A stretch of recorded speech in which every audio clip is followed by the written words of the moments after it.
You definitely want to have a hard deadline. Deadlines work. People thrive in this format of scarcity, knowing that they don't get in now, that they're going to miss out. You're listening to Thrive by Design, business, marketing, and lifestyle strategies for your jewelry brand to flourish and thrive. Let's get started. Welcome to the Thrive by Design podcast, episode 141. Hey there, my friends. It's Tracy Matthews here of Flourish and Thrive Academy, and it's my pleasure to be back on the show again today. I love doing this podcast, and it feels like I haven't recorded an episode in a very long time, but the truth of the matter is it hasn't been that long, but I've just been gone, and that's why. So I just got back from the Traffic and Conversion Conference in San Diego. It was my first time going to that conference. I follow a lot of the people who were speaking at the conference, and I have some things to share. So when I go to conferences, I really love to learn a lot of stuff, but the funny thing about this conference is that people actually go to meet with people and hang out. So I only went to a couple of the talks, but I was very selective about the types of talks that I actually went to for a very specific purpose. I wanted to make sure that they were things that I could bring back to our audience or use in directly, immediately, right now in the Flourish and Thrive business. So I stalked one of, I didn't really stalk him, but I love Ezra Firestone. And so I went to a couple of his talks over the time. In fact, I even got locked out of one because it was so full. He's so popular, which is awesome. He's just super smart. Anyway, he used some of these great strategies that I'm going to share for you today for his company, Boom, which is a cosmetic line or a skincare line for a little bit older women. So like people in their, I'm saying a little bit older, they're actually like around my age, probably like 40 and up, let's just say, more mature women, not necessarily for millennials. Anyway, today I'm going to share with you some of the things that I learned at the conference, but they're really unique things that we don't really think about that are going to help us all improve our email conversions, especially for product-based businesses. So let's dive into the 5 tweaks that you can make to your emails to improve conversions. Thank you, Ezra, for sharing this information. Some of the stuff, or all of it actually, is super genius. And actually, I'm going to probably share with you more than 5 tweaks. I pulled out some of the ones or the things I thought were the most important, but I know I'm going to remember some other things that I learned in that talk that I'm just going to be throwing in there as well, which will be super duper fun, right? I'm super excited about this. Today's podcast is sponsored by Whatify, and I'm really excited to share Whatify with you today. You've probably heard me on previous episodes, and if you came to our live event last year, you've heard me talking about Whatify. And Jake from Whatify was actually at our live event last year, which is awesome. Jake's the CEO of Whatify.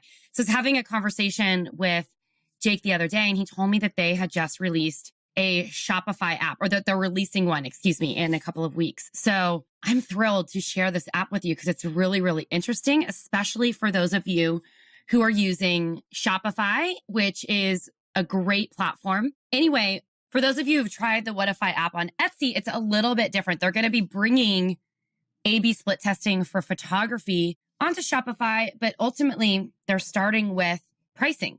So this is interesting. Obviously we share with you our pricing formulas. If you've taken our Laying the Foundation course or if you're in our Dive In Insiders and you have access to the pricing formulas that we give you guys there, you kind of know like how we suggest to price jewelry. And we definitely want to make sure that you keep it in a standard range, that we recommend. But, sometimes what's interesting is designers have found when they actually raise their prices, they get more sales. And I've heard designers sharing stories of how raising their prices actually increase their sales all the time. So this is a really cool app. It's the Whatify app for Shopify is going to allow you to split test different prices. So you no longer have to guess which products are priced too low or high or ever worry about it, which is pretty cool. So changing prices also as market conditions kind of change. Whatify has totally got you covered there, which is super cool. We want to make sure that you're definitely pricing for profitability, but it'd be interesting to see if you're actually pricing too low. And if you raised your prices and made more money, if you would actually sell more because the perceived value sometimes spikes up. You can sign up for the wait list for the Shopify app right now. Head on over to Whatify.com. There's a link on their homepage and you're going to get 50% off your prescription. And we're going to have a link to the Whatify site at the show notes in this episode, or you can just head on over to flourishthriveacademy.com/Whatify. And if you're testing out their Etsy app, you can use the code Flourish and Thrive as you check out to get your 50% off. It's super cool, super excited about this. I'm like, finally, they're doing an app for Shopify, which is super smart call. So anyway, I want to dive right into these 5 tweaks that you can make to your emails right now, because this is really going to help you get some traction, get some results, and make some amazing tweaks right away to your email sequences, which is going to be super fun. And or your broadcast emails. Like, one of the things that he did clarify was that all the things that they tried here were for broadcast emails, not necessarily drip sequences that were going out. So we're going to assume a few things here, and I'm going to just run through the assumptions right now, is that you're focused on building your email list constantly, that you're sending out consistent emails, and you have regular email following, and you're kind of tracking your email growth. So this is really, really important. This also assumes that you are working on split testing and trying out different headlines to see what is actually getting people to open your emails. So headlines are super important depending on what it is. And I'm going to be sharing more things that I learned at this conference with you later on in the episode, but a lot of it has to do with the type of stuff that you're actually putting out in your newsletters, in your emails, and in your broadcast sequences, because you don't always want to be pitching, but we're assuming that you are focused on a promotion during this sequence. And you can use some of these tactics for every email that you send out, which is really cool. So one of the first things that he talked about, above and beyond some of the other things that I just shared with you, is that they tested over at Boom, was that they used unique headers for the specific broadcast sequence. So like, let's say that they were doing a Black Friday sale. They would use a special header for that. If they're doing a Valentine's Day sale, they'd use a special header for that, but all branded with their company logo and then also the company tagline. So if you have a tagline, this is a great place where you can put it. And guys, you don't need to necessarily reinvent the wheel here. You can have a very similar header on all of these things and tweak it just a little bit for each of the promotions if you definitely want to do that. So he had definitely company name and logo, a beautiful design, and your tagline on that header right at the top of the email. And that sort of helps people see like, oh, okay, this is by Tracy Matthews Jewelry, or this is by like XYZ Jewelry Brand, or this is Jane Smith Jewelry, or whatever it is. Right away, they know what they're getting.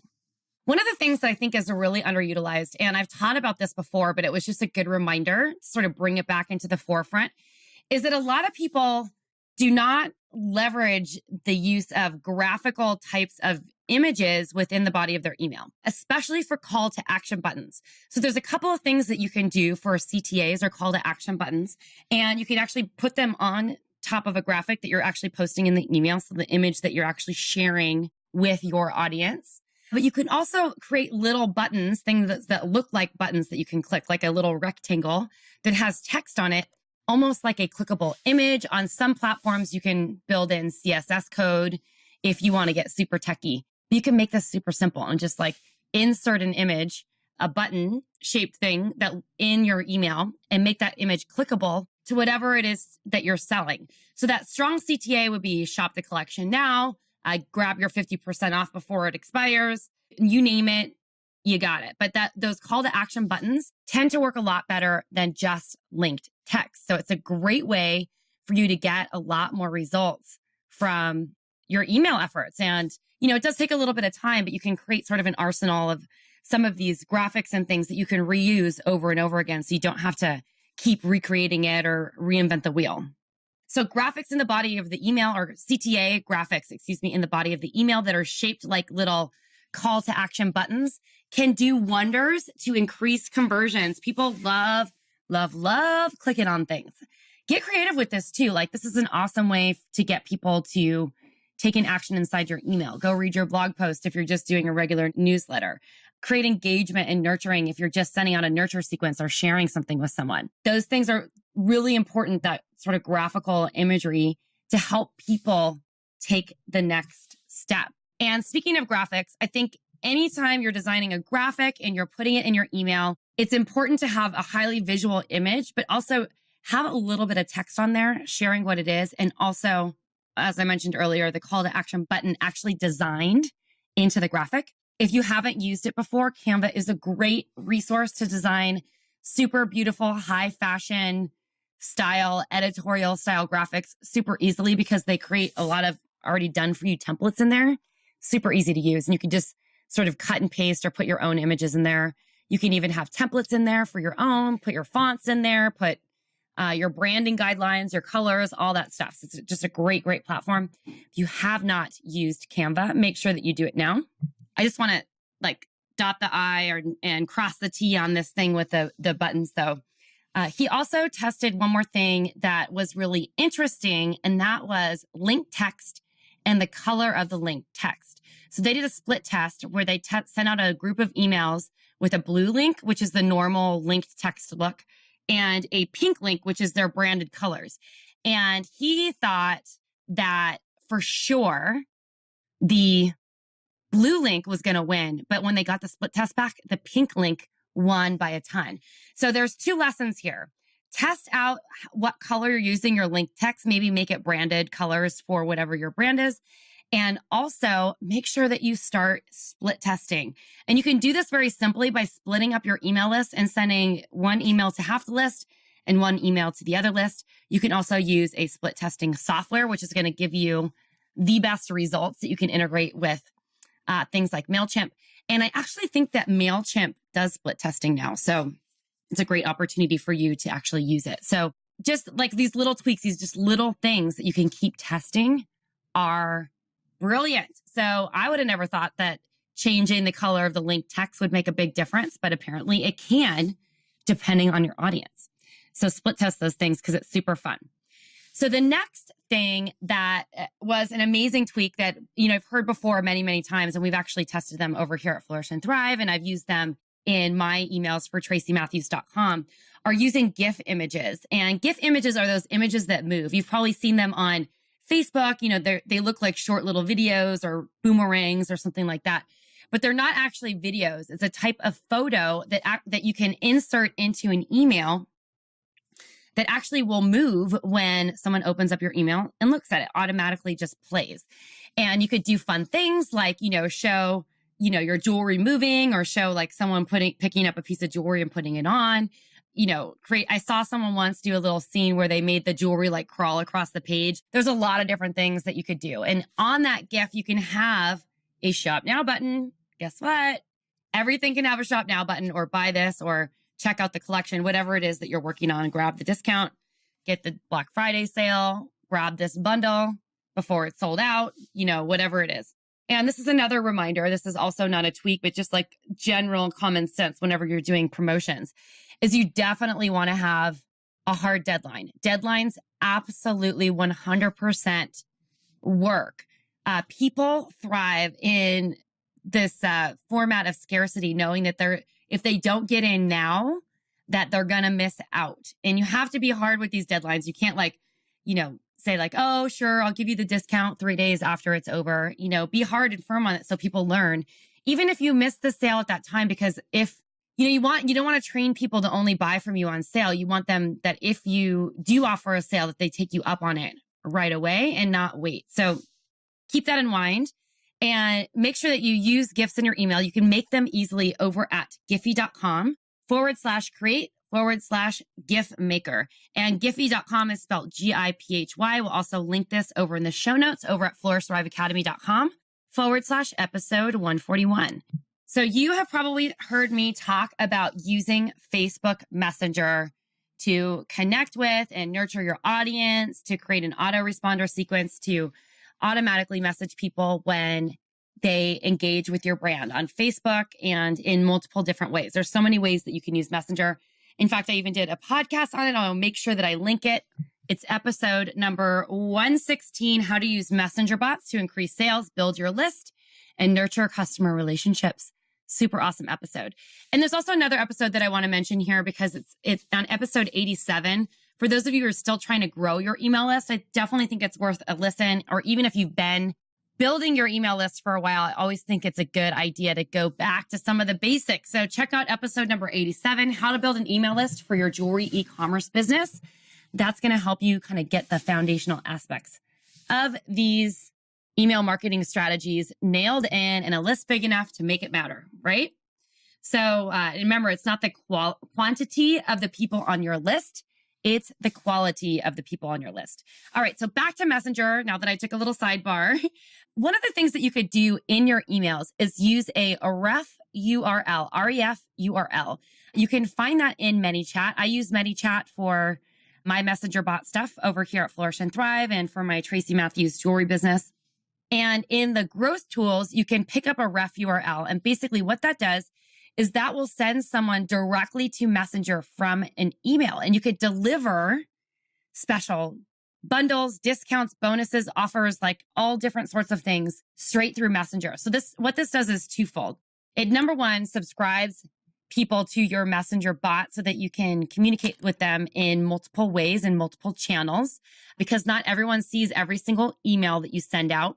And it's also an opportunity for you to have more of a conversation with people in much shorter bursted spurts, like texting with someone. So this is a really great opportunity. Let's say you're having a Valentine's Day sale, or let's say you're having a Mother's Day sale, since Mother's Day is coming up after we do this, or some sort of Mother's Day gift box. You can say, hey, I have 5 of these gift boxes available. Click this link and I'll deliver you the special code or the special link where you can find these one of a kind or special pieces that no one else can grab. Click here and type the word I love mom in the command. And that's sort of the code that will get the Messenger bot to respond with the proper link. And that link will be sent to someone's Messenger, and they can just click straight from that Messenger to go take you up on your offer to grab whatever it is. You can use this for discounts. You can use it for contests. You can use it for like a gajillion different things. But it's just a really awesome way to sort of connect with people in multiple different ways. And Messenger, they did some statistics like email open rates, average anywhere from 17 to 30%, depending on the size of your list and how engaged your list is. And in some cases, it's even going down from that, depending on your email service provider and a lot of other variables, which I'm not going to go into right now. But they show that Messenger bots, the statistics are that up to 97% of people open a Messenger message on Facebook. Now, we are definitely at the forefront of this phenomenon, and things will definitely be changing probably within the next years or so, because as people start using more Messenger bots, people might become a little bit more immune to actually reacting with them. But you want to get people trained who are, part of your community, part of your fan list, people who are actually, wanting to hear from you, engaged from the get-go and from the start. So it's a really great way to do this. And you can use a ref URL in your email, link directly to your Messenger bot, and deliver an awesome offer. And the more click-throughs you get on your email, the more people opening your email, the better it is for your deliverability and metrics all around. So this is just a great, great strategy.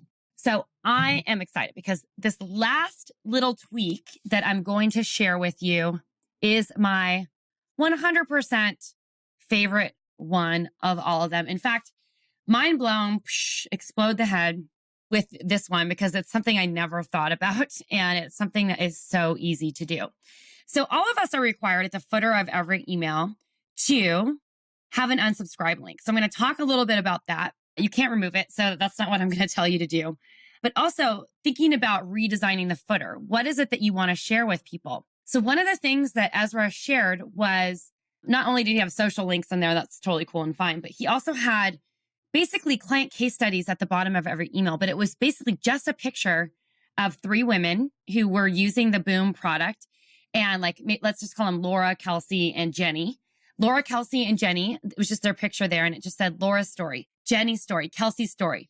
And you could click straight from the email, not only to read a testimonial, but even if someone didn't click through on those images, it provided social proof like, oh, these people have great stories to talk about with the product. So super great idea. You can add that in your email template and swap out the stories occasionally if you have people who are willing to do case studies for you, or you want to feature images of happy customers, which is all good. But the genius thing is really about the unsubscribe box. So Ezra had his own version, which I'm not going to share because I feel like that's his version of it. But I did a little tweaking in a way that I thought would actually work for designers in our community. And so feel free to borrow this. I would definitely change the wording to make it sound like you. This is a lot more of Ezra's style of writing, but I sort of tweaked it to how it would work for a jewelry designer. So at the footer of the email, you would have in that where that unsubscribe box is, you have to have the unsubscribe link, but you can also add additional text, which is something I never really thought about. And I'm sure a lot of you didn't think about that too, which is just a really great way to connect with your audience. So I'm going to give you just a sample template. Please tweak it. Don't just like rip this. You want to make sure that you're changing it for your community. This was sort of molded off of what Ezra shared. So you can have at the bottom of the email where that at the footer where the unsubscribe box goes. Thank you so much for supporting, and then enter your company name right there. We are so happy to have you as part of a community. In fact, we strive to curate a community of enter your dream client identifier and a desired result. We are a local family-owned business, and emails are an important way for us to share new collection launches, discounts for our VIPs, and updates on our brand. This is also a section where you can talk about what you stand for, that your product's handmade, or whatever it is. If you'd like to unsubscribe, click here. That's where they can unsubscribe right there. Or you can tell us how we can improve our experience in the Jenny Smith Jewelry community by clicking here. Or enter your business name right there, community, by clicking here. And that clicking here link would go to a form or something where they can just give you feedback, or even it would hit reply to the email where people could just respond. It's just a great way to prevent people from unsubscribing. Thank you so much for your continued support. And you could even sign it off. XO Jenny Smith Jewelry. If your name is Jenny Smith, whatever. So here's the whole thing properly filled out. I just made up a jewelry brand called Red Poppy Jewelry. So let's see how this goes. Thank you for supporting Red Poppy Jewelry.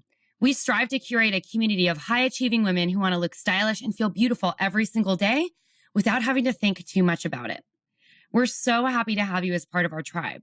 We are a local family-owned business with a commitment to handmade, handcrafted goods made in our studio in Minnetonka, Iowa. Emails are an important way for us to share new collection launches, discounts for our VIPs, and updates on our brand. If you'd like to unsubscribe, click here. Or you can tell us how we can improve your experience in the Red Poppy community by clicking here. Thank you so much for your continued support. XO Jenny Smith of Red Poppy Jewelry.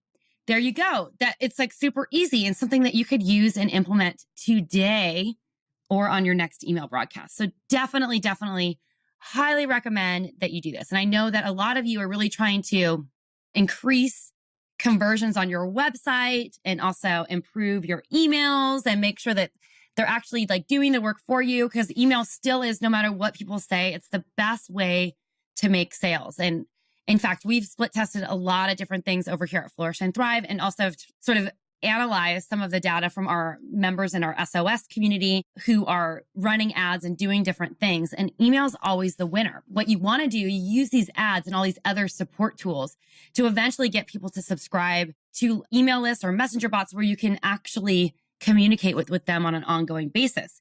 So different than social media because you don't own those contacts. You won't own the messenger contacts either, but it's a better way. It's a different way to communicate than just like passively posting on social media, hoping that someone engages. This is like a way for you to clearly, concisely, directly communicate with people who want to hear from you. And that's what you need to remember. It's not the size of your list. A small and mighty list is much more powerful than a big, weak list. So I just want to remind you that.